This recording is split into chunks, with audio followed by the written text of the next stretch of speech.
Hi Papercrafters, I'm Joanne Rogers, a Stampin' Up! Demonstrator in Central Alberta, Canada, and I've been designing with you in mind since 1999. Do you like clean and classic card making?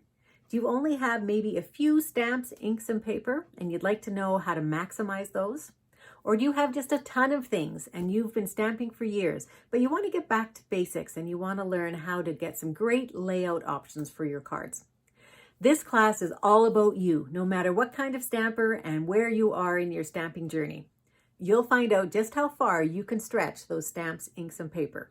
There are 5 different techniques here in class, and I have 2 designs in each one, so there's 10 different cards. Plus I show you at least 2 other designs made with us. I focus our designs on white, black, and a few colors. So if you only have a couple colors in your stash, this class is perfect.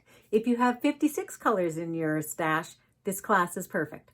I'll feature a different stamp set for each of our designs, but if you only have a couple stamp sets, they're going to work just wonderfully as well. I've got all the measurements and supplies in a straightforward written tutorial and then a detailed video that's going to walk you through every single step. There are a ton of ways that you can personalize this class and make it your own. You're going to go away with all kinds of different ideas that I know will keep you crafting for weeks. So why not click the Get It Now button and let's get started.